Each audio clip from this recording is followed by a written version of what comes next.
Friends and devotees,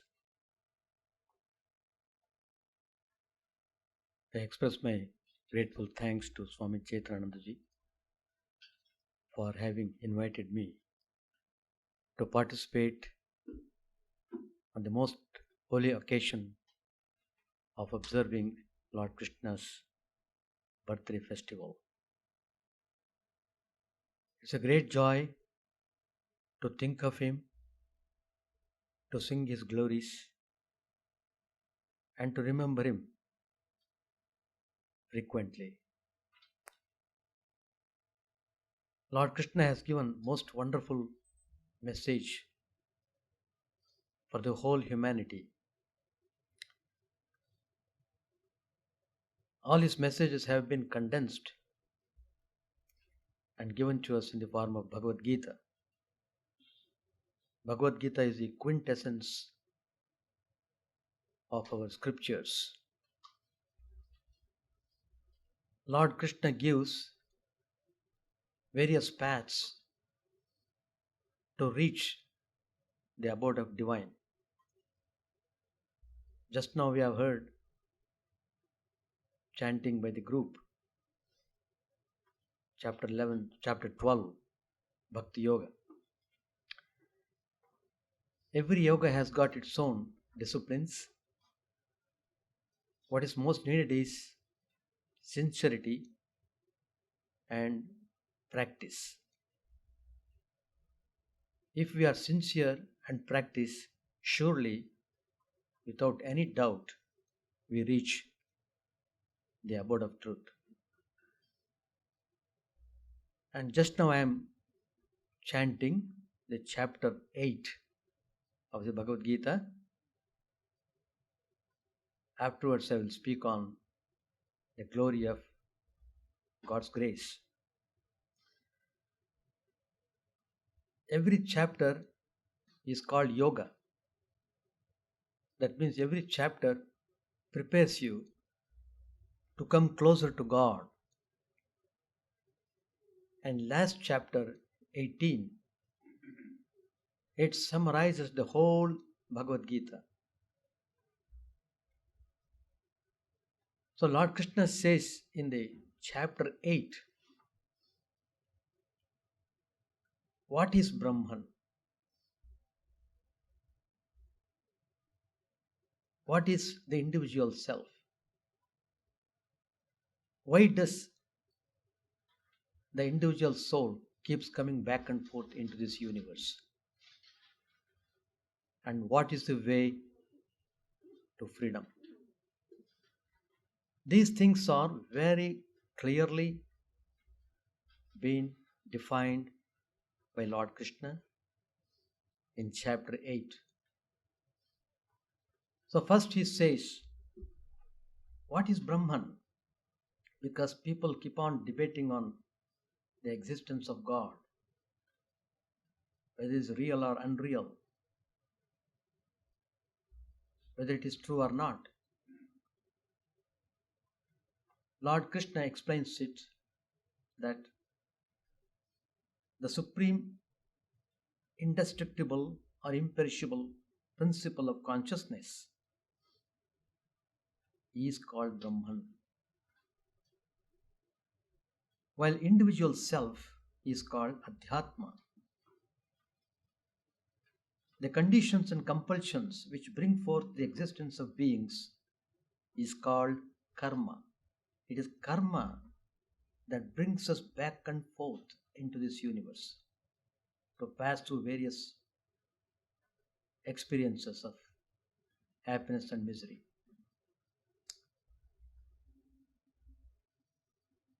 So, after telling these things, Lord Krishna says how it is very important to constantly remember the divine. Sri Krishna says,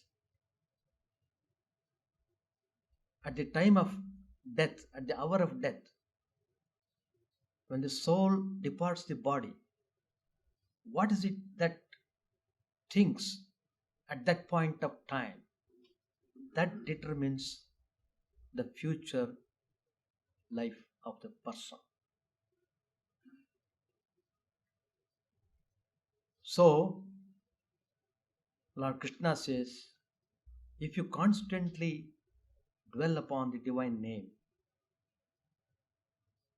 at the hour of death also you'll be thinking of God, and that will determine your future birth.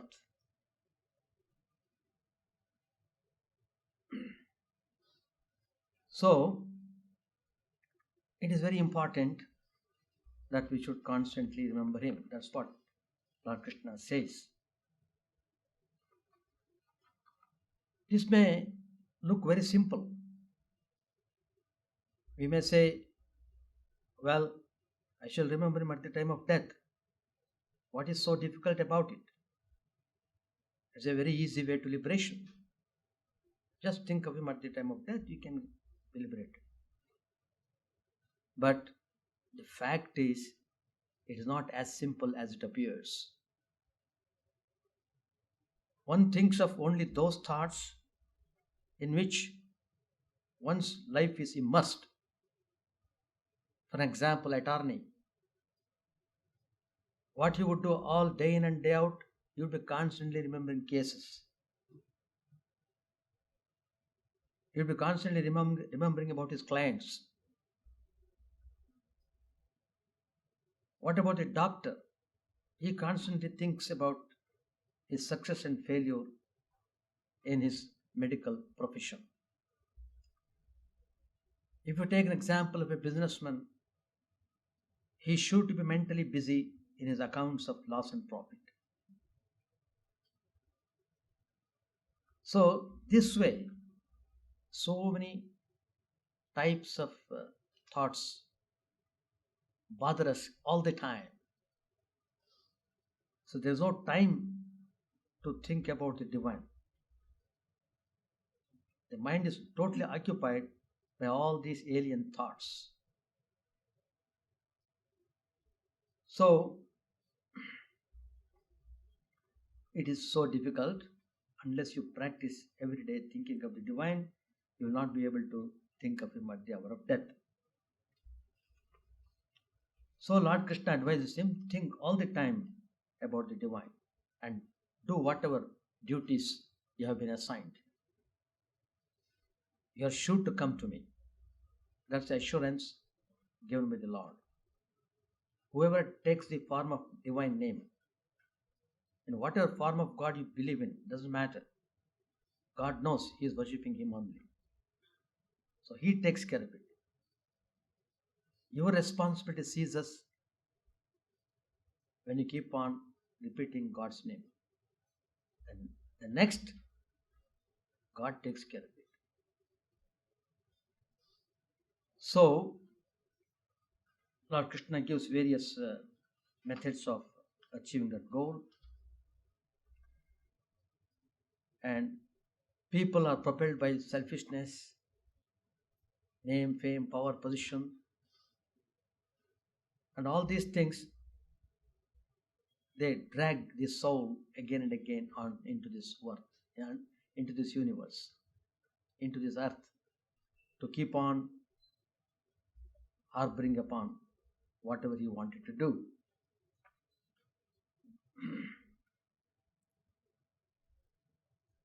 So some people aspire for going to heaven and enjoy some pleasant life there. With that object in view, they do actions. No doubt they may get into that heavens, but after the period is over, they are dropped back again on to this earth. So nobody can escape coming on to this earth. Why they come on into this earth?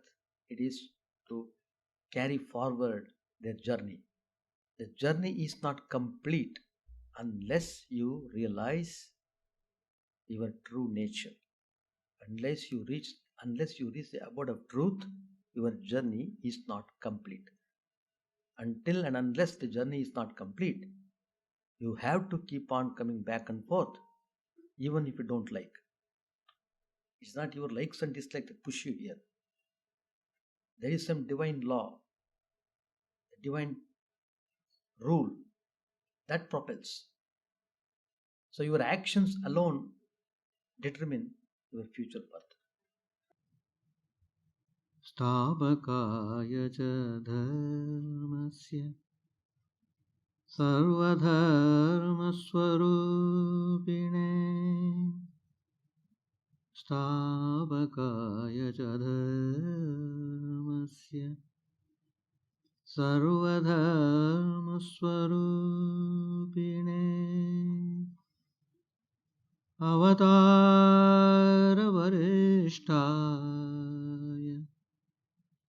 रामकृष्णाय ते नमः। असतो मा सद्गमय तमसो मा ज्योतिर्गमय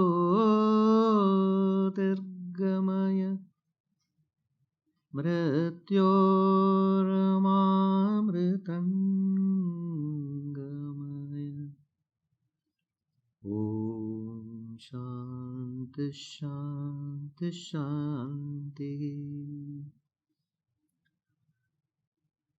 वसुदेवसुतं देवं कंसचाणूरमर्दनं देवकी परमानन्दं कृष्णं वन्दे जगद्गुरुम्। Let's offer our salutations to Sri Ramakrishna, the embodiment of all religions, the Supreme God Incarnate, who came to establish religion universal. Let us offer our salutations to him, to lead us from the unreal to the real, to lead us from the darkness of ignorance to the light of knowledge, to lead us from death to immortality. Let us offer our salutations to Lord Krishna, the son of Devaki, who gave the message of Bhagavad Gita for the upliftment of the humanity, who was responsible for killing the evil forces who were tormenting the world. We shall offer our salutations to Lord Krishna. Today's topic I am speaking on the subject, the glory of God's grace.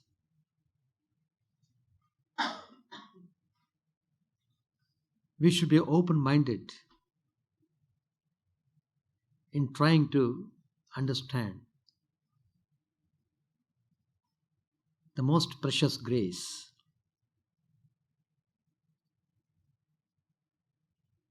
God's grace flows on everyone, whether a person deserves it or not.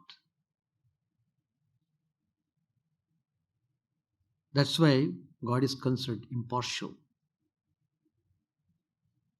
In spite of God's grace flowing incessantly throughout the universe, all the time, yet why people are still in never-ending miseries and sufferings?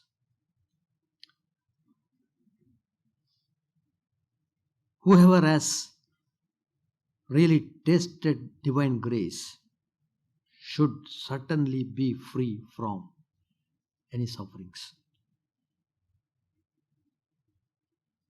So though it is well established fact, yet people are unable to recognize God's grace.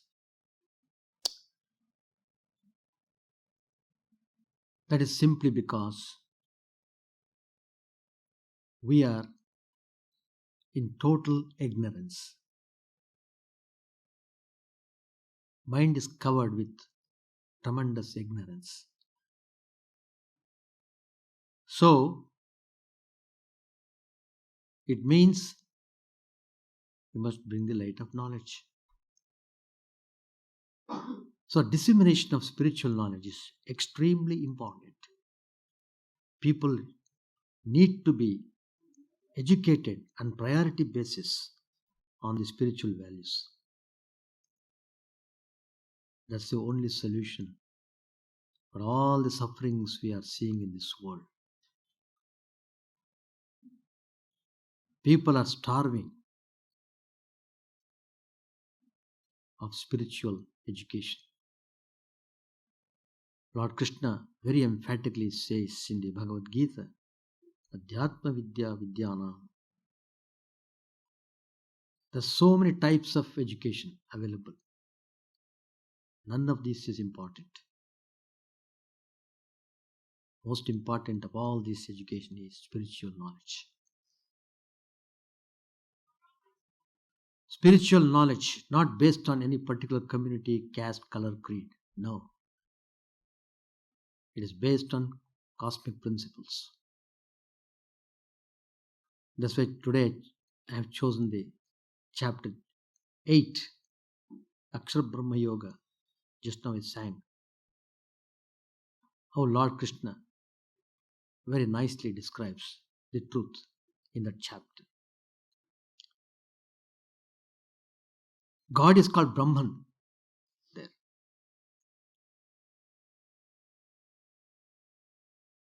Brahman, Supreme Lord of the universe. So, we must really try to get educated on the spiritual ideas. That is the purpose of conducting retreats, so that people can come and be happy to learn the spiritual values. So, even Lord Krishna says in the Bhagavad Gita, it may not be possible to remember the divine name all the time for whatever reasons we may put forth. But Krishna himself answers that question. It is possible. How? Abhyasa. By constant practice. Constant. So in order to do constant practice, you must really have a determined will. Strong will is required. That's very important. That means the system should be kept healthy and strong.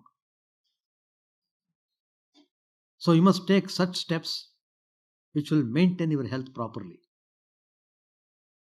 in a good shape. Not to waste the life in all sorts of indulging in all sorts of pleasures of the world and losing all vigor and intensity. People are decaying. They are forcing decay on their system by their irregular bad habits. So, the indisciplined way of life is causing tremendous damage to the whole human system. So we are suffering. Discipline is the way. Where there is discipline, there is power. So you must assert your mastership over your mind, which is very responsible for anything that happens to you. Anything that happens, mind is the sole responsible. And you are supposed to be the master of the mind. But the reason why we are suffering is because we are masters only in namesake. We are idiot slaves of the mind. We behave, we dance according to the mind, according to the fancies of the mind. So, even if there is God's grace, the blazing light of God's grace is falling. Still, mind is not allowing us to have that light. So, the first lesson that we should learn is how to keep mind under check. We must monitor the activities of the mind regularly, consciously, willingly, wholeheartedly, sincerely, in a dedicated way. All these steps are important. Then only you will be able to understand the glory of the name of the Lord, and you will understand how God's grace operates. In a way, we are passing through burning experience of life.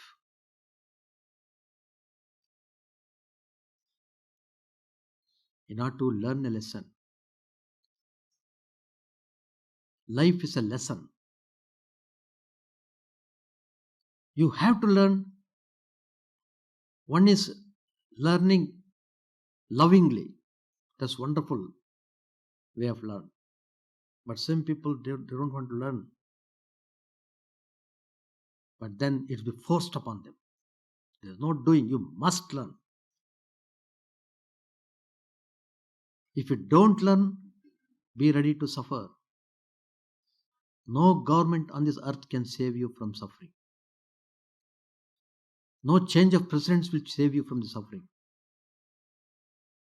No change of governments will free you from suffering. It's only through properly regulating your mind you can be saved. So that means mind occupies most important place in our system. But we have neglected that mind so much. Swami Brahmanji used to say, one of the direct disciples of Sri Ramakrishna, every mind has two aspects.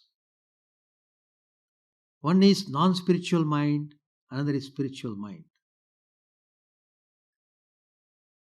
In the case of most ordinary people, the non-spiritual mind is hyperactive. Spiritual mind is dormant.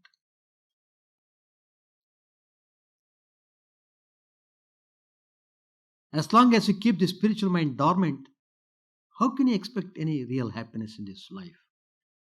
You cannot. You cannot even dream of it. Even in the dream, you will be miserable.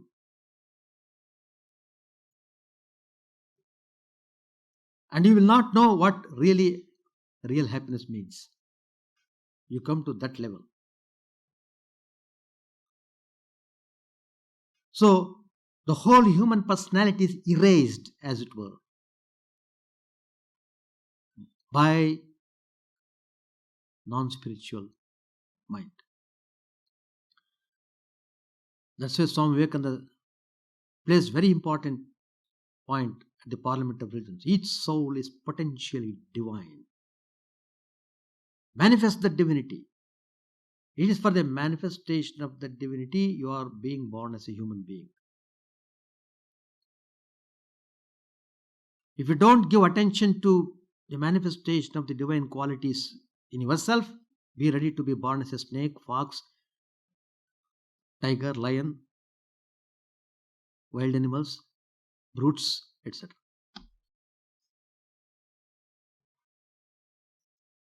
So, we have to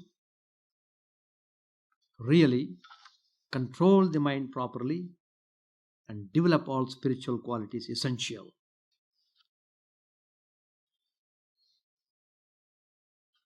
So you have to cultivate these spiritual qualities. It is like swimming against the current. Ordinarily, we feel we are selfish. The spiritual value says become selfless.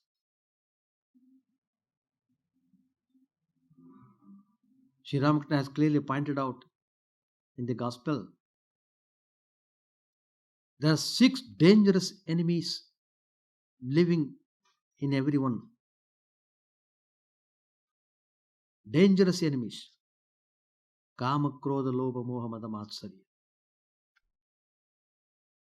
One is enough to kill. 6 are there. So you have to fight with all these 6 enemies. With your weak mind, with your weak health, without vigor, without intensity, without any strength, how can you fight the enemies?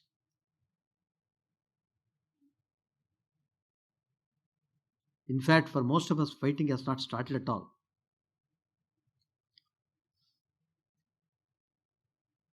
Nayamatma balahinena labhyaha. The realization of the truth is not possible for weaklings. Finished. In one sentence is made a declaration. Get out. You're not qualified for spiritual life. You need to be very strong. Strong like diamond. You must be. Take all steps required to format yourself in a proper way.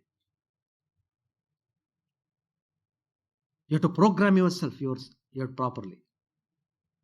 At least in your next life, you'll be wonderful. If not in this life. Even in this life itself, you can have the glimpse of the beauty of life, provided you turn towards spirituality. Turning to spirituality does not mean that you have to accept this religion, that religion, etc. It is the values, the principles that govern the universe, the culture, the tradition, the convention that brings harmony into the function of the universe. That you have to cultivate. That's why the incarnations come, to teach us how to conduct our life. And that's the way. Most important factor is that normally that bothers everyone is ego, ahankar.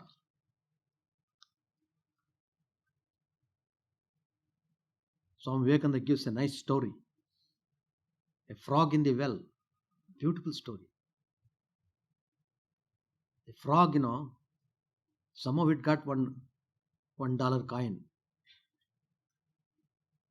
As soon as it got that $1 coin, it became very proud and felt, I am the richest person in the whole universe. Who dares to talk to me? That kind of attitude. The elephant somehow was walking along that way. It walked over the well. Immediately the frog inside the well, it is shouting, moving from one direction to another direction, inside the well only. How dare he is walking over me? He's talking so proudly. All this proud egoism because of the $1 coin. Same way, if you have money, you become proud, egoistic. Finished. So that is the root cause of our suffering. So the first value of spirituality is be selfless. Be selfless. Try to love people. What is the binding force to love the people? Because it is the same God that lives in everyone. Same God. See, there's an instance in Holy Mother's life. There was a cat, house cat. Somehow it came and it was drinking the milk or whatever it is. One of the members, monastic members of the place, he became furious. He beat the cat with a stick. And after some time, that brahmacharin went to see Holy Mother. Holy Mother had become grave, serious. And she said, "Why did you beat the cat? Don't you know that I am living in that cat also?" That is a revelation for the brahmachari. What? Mother is telling that she is in that cat also. And she said, "By beating the cat, you are beating me." Same thing, an incident in Sri Ramakrishna's life. Once Sri Ramakrishna was sitting in the room watching the Ganges.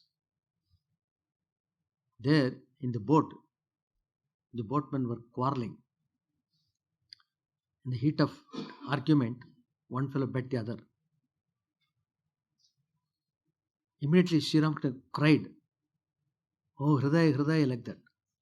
Hriday was an attendant. He came running. What happened? "Oh, somebody bet me." He showed his back. Actually, there were fingerprints. And Hriday became very angry. "Who is that fellow who came and bet you?" And finish him. How Sri Ramakrishna felt? Because Sri Ramakrishna is dwelling in everyone.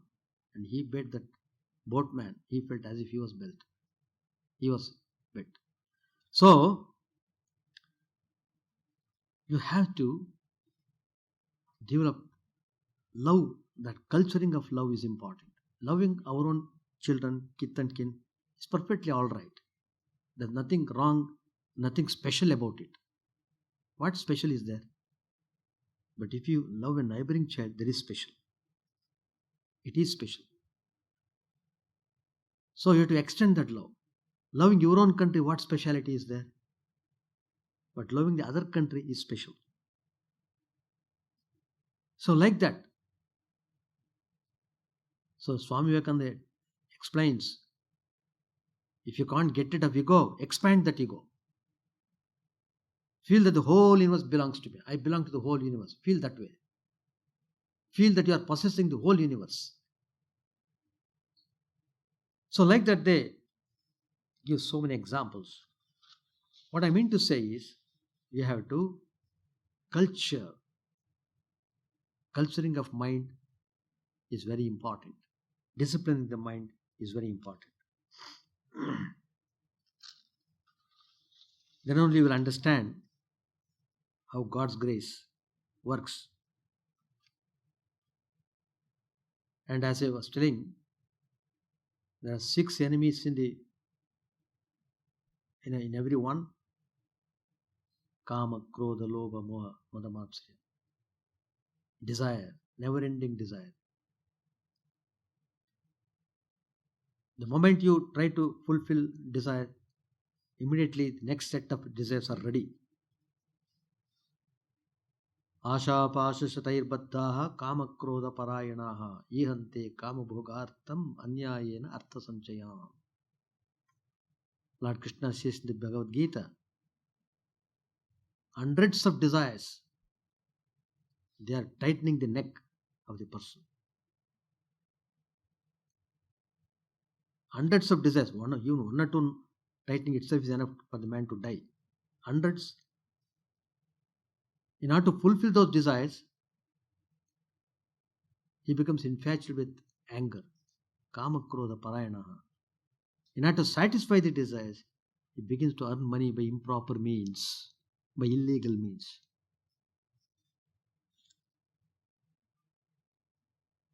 So, he creates his own bad future.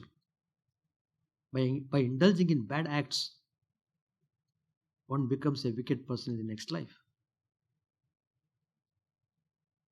So many people are committing so many crimes. I was telling in a joking way, all these people are paving the way for future wildlife creation in the future universe. The forests need wildlife, So these people are being born as wildlife. Nobody can escape. Swami Vivekananda says, Song of Sannyasa, good, good, bad, bad. None can escape the law of karma. None. So you must be aware of the truth. Ignorance is no excuse. You can't say I'm ignorant. No, you're born to know. You should know it. So that is a way that we should understand.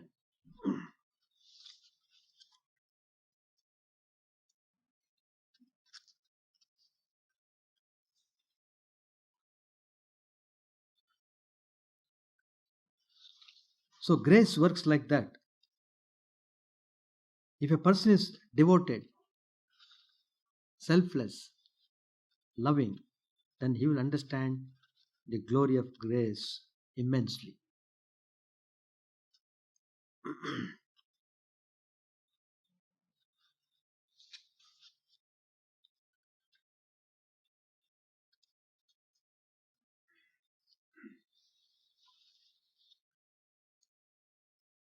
So Swami Brahmanji has very emphatically said in his spiritual teachings,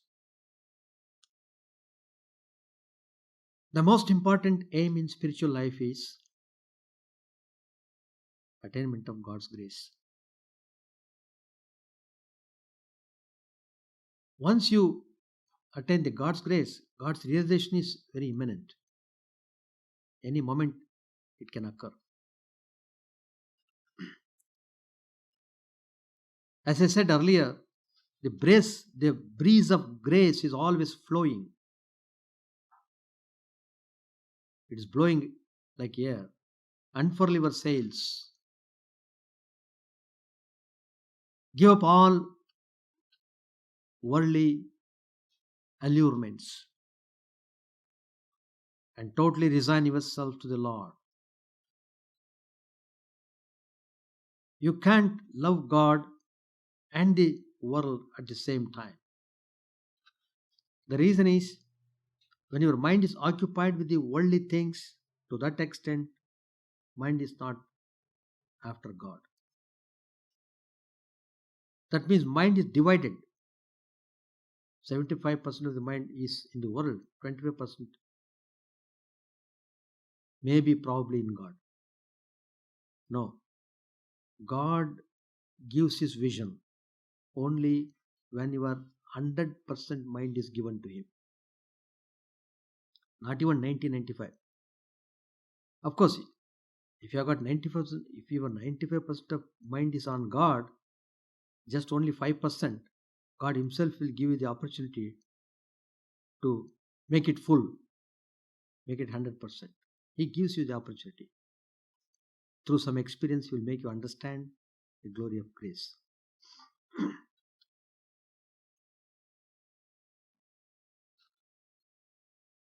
So,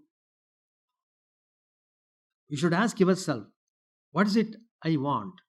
Do I want this fleeting life of transient pleasures, or do I want the eternal bliss of everlasting life?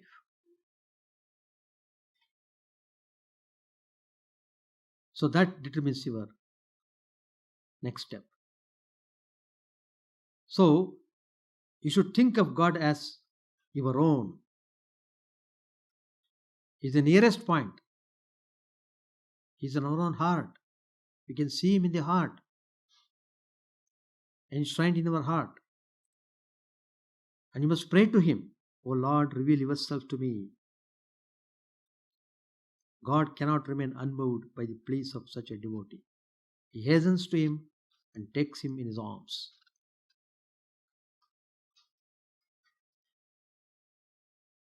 Sri Ramakrishna used to say, he who has given up sense enjoyments for God's sake has already covered 3 parts of the journey.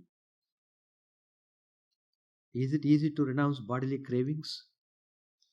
Only if one has God's grace and has practiced severe spiritual disciplines in past lives can he have the strength to renounce the world in this life. Purify your mind so that no worldly desire bothers you anymore. That means you have to organize your desires first. There are lots and lots of desires. First, you organize them. Some desires are to be totally rejected immediately without any consideration. Drive them out. And again, even among the select desires, you should select those which are helpful to you, and you should reject them which are harmful.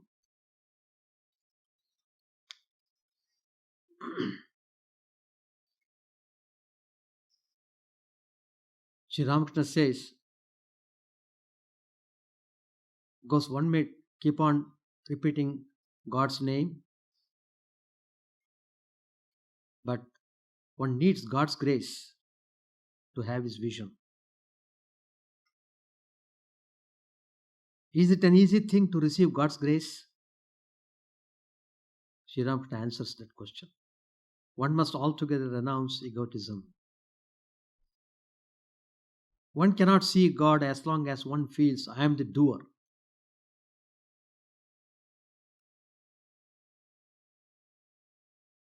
God does not easily appear in the heart of a man who feels himself to be his own master. But God can be seen the moment his grace descends.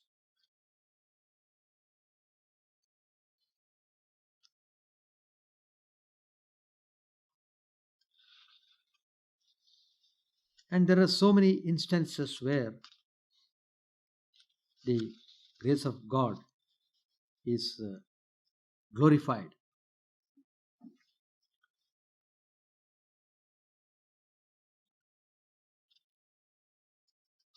There was once upon a time a king.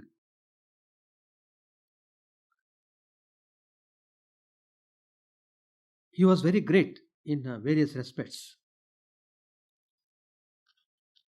and he was very good in ruling the kingdom. The only weakness in him was he never believed in God. So that was the situation. One day he was traveling through his city in disguise, just to find out the how the people talk and live the life. There were two beggars on the street, and they were begging loudly. One beggar was invoking Lord Rama's grace. The other one was invoking the king's grace. The king was intrigued and had both the beggars brought to the court. The minister asked the question, yesterday, both of you were begging. One of you said Rama's grace, and the other one said king's grace. What does it mean? One who said Rama's grace, he replied, Sir, this whole world is protected by Lord Rama. So he is the one who gives wealth and riches to everyone.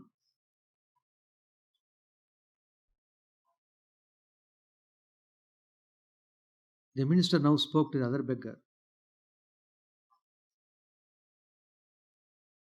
The other one said, well, God is invisible, but king is visible.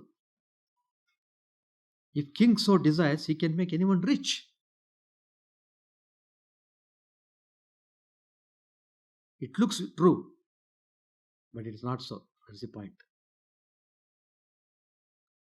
So the one beggar was totally depending on God, and if God's grace comes, definitely he can be rich. He can become rich. The other one was banking upon king's grace. If he gets king's grace, he will become rich. Very interesting story. And the king liked the beggar who praised the king's quality. So he used to praise him as, oh, he's a clever beggar. Like that. Anyway, the minister was quite intelligent. The minister replied, O king, however a person may try to help, if the receiver does not have God's grace, it will never reach him. It's beautiful. See, every statement has got a meaning, significant meaning. Well, next day, the king made an announcement. Ram Navami was coming very close by. That is Rama's birthday. Every year, people celebrate. So on the Ram Navami day, the king wanted to distribute presents to everyone. So he invited all the people to come to receive the presents. So lots of people came because they're getting the gifts from the king.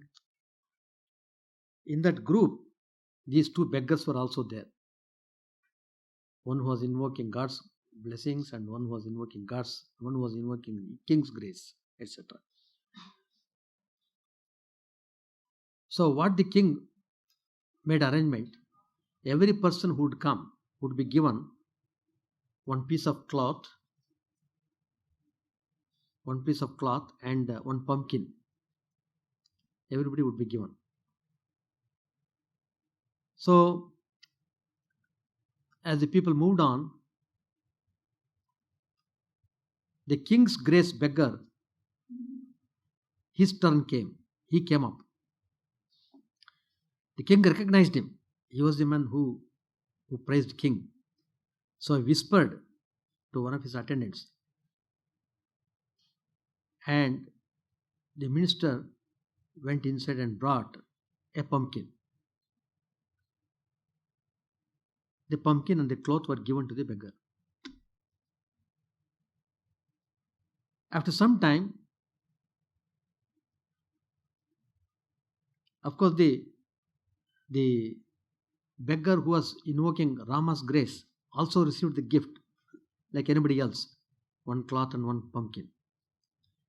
But when the beggar who was invoking king's grace, when he came, the king whispered something to the minister, and the minister brought some from inside, one cloth and pumpkin. Well, we will know what it is in next time. So next day he went in again in disguise to find out the state of those beggars. The king found to his surprise that the beggar who was invoking king's grace was still begging.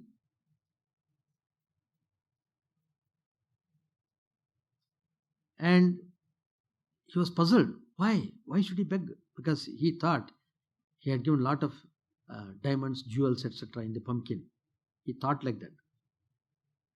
Thus, the king called him next day and asked him, why are you still why are you still begging in spite of my presents? Then the beggar replied, Sir, no doubt you gave me a cloth and a pumpkin, but I sold the pumpkin in the market for 2 silver coins. How can I become rich with the 2 silver coins? Then the king said, well, you are a fool. That pumpkin had precious jewels and pearls inside. If you had only cut open the pumpkin, you would have become very rich. So after some time, the king was on his rounds. He noticed a very rich man in a palanquin going. The minister recognized him as Rama's grace beggar. He was a man who was invoking Rama's grace. He has become very rich. So this man was called to the court. The king asked him, are you not the beggar who used to beg in the streets? How did you become so rich? Then this man replied, Sir, by the grace of Rama, I was to feed the Brahmins on a particular day to bring peace to my dead father. All I could do is to purchase a pumpkin. But to my surprise, I found jewels when I cut open the pumpkin. He has bought the pumpkin who sold for 2 silver coins, and this beggar has bought that pumpkin. When he cut open, lots of jewels were there. So by the grace of Rama, I became rich. So the king understood that one truly required God's grace to prosper in this world. That is true. We think we are doing everything. No, it's not like that. But you will understand the glory of God if you practice spiritual values in life. Then it makes very easy to recognize God's grace. And sometimes God gives such occasions where you will be made to practice spirituality. Sometimes difficulties come, sufferings come. At that time you open your eyes. Well, oh God, why I am suffering so much? So please bestow your grace. Please help me. And so on. There are so many instances in the lives of saints and sages where God's glory is highlighted. And don't you think it's because of God's grace we are breathing, we are having all this air, water, earth to live upon, all the comforts, everything is by God's grace only. Everything is provided by God. Even this human body is also provided by God. So if we analyze like that and think deeply, then you will understand it is really the glory of God's grace. So Lord Krishna says, all the time think of me. Tasmat sarveshu kaleshu mamanusmara. Beautiful. One line practice. You don't have to undergo any spiritual exercises. One line. What is that? Sarveshu kaleshu mamanusmara. Remember me all the time. That's the spiritual practice. If you do it, you will realize God in this very life. If you remember Lord Christ all the time, you will have the vision of Lord Christ in this very life. If you think of Lord Krishna all the time, you will realize, you will see the vision of Krishna in this very life. So when you constantly think of him, then you get a taste towards that and you like it. Once that liking comes, then it becomes very simple. Anytime you may get the vision of God. So what is needed is spiritual discipline, strong mind, strong willpower, sincerity, devotion, and dedication. With all these things, surely we will be able to realize the glory of God's grace. Thank you very much.